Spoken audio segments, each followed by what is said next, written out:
Selamat malam, salam sejahtera. Bongkar, jangan tak bongkar. Bongkar sampai terlondeh. Ulas, jangan tak ulas. Ulas sampai semua orang tahu. Jangan malu-malu. Malam ini kita akan ulas, merungkai satu lagi masalah besar yang sedang dan mesti diselesaikan oleh Malaysia. Mau tidak mau, kes ini mesti selesai segera. Kes yang apa? Kes 1MDB. Secara langsung aku nak kata, tajuk kepada isu ini adalah selagi Najib ada, isu 1MDB tetap membawa beban kepada Ismail Sabri Yaakob. Ismail Sabri Yaakob adalah Perdana Menteri Malaysia, merangkap naib presiden untuk UMNO. Namun ada beberapa hal yang kita nak bincang, nak cakap, nak bongkar untuk malam ini. Khususnya selagi Najib ada, isu 1MDB tetap membawa beban kepada Ismail Sabri. 2 hari lalu, saya terbaca satu artikel di sebuah portal yang menulis tentang beban skandal 1MDB yang dikatakan akan terus menghantui Ismail Sabri Yaakob dalam usaha beliau mengekalkan jawatannya sebagai Perdana Menteri. Harus diingat, Ismail Sabri Yaakob adalah Perdana Menteri daripada UMNO dan Barisan Nasional. Antaranya disebut bahawa ia kekal menjadi beban kerana isu 1MDB tidak pernah padam daripada menjadi bualan serta perhatian dalam masyarakat sehingga sekarang. Bukan saja untuk masyarakat Malaysia, tetapi isu 1MDB menjadi bualan, menjadi bahan di mahkamah sehingga ke Amerika Syarikat, UAE dan Singapura dan beberapa negara yang lain. Isu 1MDB bukan sekadar menghantui Malaysia, tetapi turut menghantui beberapa buah negara sehingga ada yang dihukum di negara tersebut. Antaranya di Amerika Syarikat yang baru-baru ini mendedahkan pelbagai isu 1MDB yang kita tidak pernah tahu. Termasuklah skandal-skandal yang kita tak pernah tahu kalau isu ini, kes ini tidak dibocorkan di mahkamah. Dalam hal berkaitan, sementara perkara itu memang hakikat yang tidak dapat dinafikan, sekurang-kurangnya ada 2 sebab mengapa isu 1MDB akan tetap menghantui Ismail Sabri yang telah diputuskan sebagai poster boy Barisan Nasional dalam menghadapi PRU 15 akan datang. Meskipun aku secara pribadi banyak kali juga aku meragui keputusan ini, yaitu benarkah Ismail Sabri Yaakob akan benar-benar menjadi poster boy dalam PRU 15 nanti mewakili Barisan Nasional?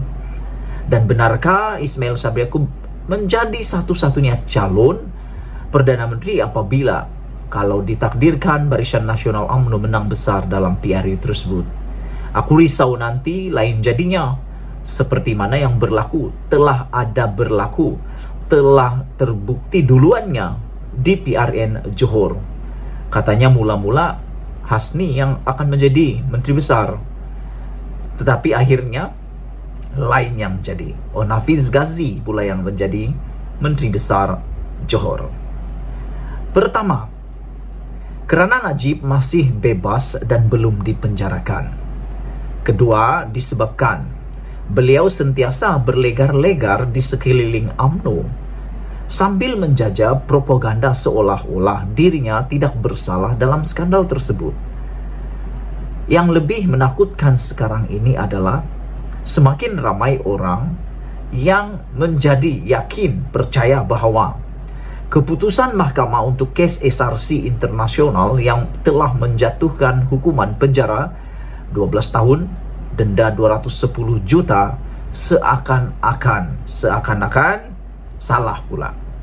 Walhal itu keputusan yang telah diputuskan oleh mahkamah. Bagi mereka yang mungkin meragui keputusan itu adalah menghina keputusan mahkamah.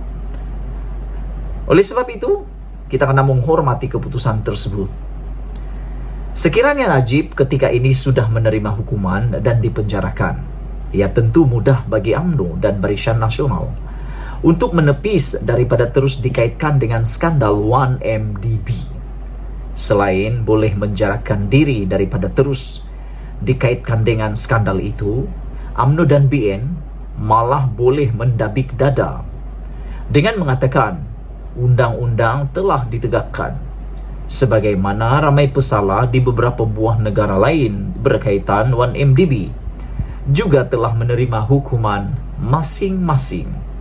Bermaksud kalau Najib benar-benar kalah di Mahkamah Persekutuan dan dipenjarakan, ini akan menjadi satu bahan kempen Barisan Nasional nanti yang boleh menjadi bahan kemenangan mereka.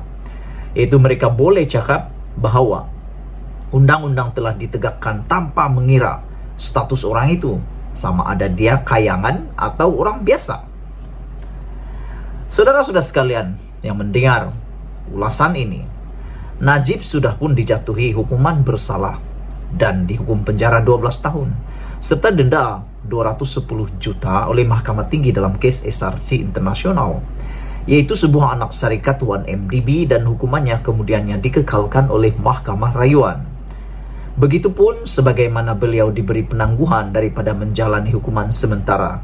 Kesnya dirayu di Mahkamah Rayuan sebelum ini, kini beliau juga diberi penangguhan yang sama sementara menunggu rayuan akhirnya di Mahkamah Persekutuan pada 15 Ogos depan. Meskipun penangguhan hukuman sementara menunggu rayuan yang diberikan kepada Najib adalah soal kebijaksanaan mahkamah yang tidak harus kita pertikaikan, tetapi ia tidak dinafikan mempunyai kesan politik yang bukan sedikit kepada UMNO dan BN. Dan BN menjelang PRU 15 akan datang. Pelbagai serangan dan persepsi boleh disemarakkan bagi tujuan menghalang UMNO dan BN beroleh kemenangan. Lebih-lebih lagi UMNO dan BN yang ditumbangkan pada PRU 2018 lalu ketika Najib yang masyhur ke seluruh dunia kerana skandal 1MDB telah kembali menjadi kerajaan sekarang ini. Mahu tidak mahu, aku ulang sekali lagi, mahu tidak mahu ia menjadikan isu 1MDB terus hidup. Dan sebagai poster boy Barisan Nasional, Ismail Sabri yang penanggung terbesar beban skandal itu dalam PRU 15 nanti. Di samping kes SRC Internasional yang sudah di peringkat akhir rayuan, Najib juga masih berdepan perbicaraan berkaitan 2,6 bilion ringgit dana 1MDB dan dakwaan meminda laporan audit syarikat tersebut. Selain itu, tindakan yang terus berlegar-ligar di sekeliling UMNO mencari populariti dengan pelbagai lagak tunjuk pandainya setelah tiada kuasa ini adalah juga suatu beban kepada Ismail Sabri sebagai Perdana Menteri. Sebagai orang yang menyebabkan Barisan Nasional kalah pada PRU 2018 dan kemudian sedang berdepan pelbagai pertuduhan di mahkamah, Najib sepatutnya sedar diri. Najib sepatutnya sedar diri dengan memilih untuk berehat seketika sehingga kesnya selesai, atau lebih baik berundur saja terus daripada politik.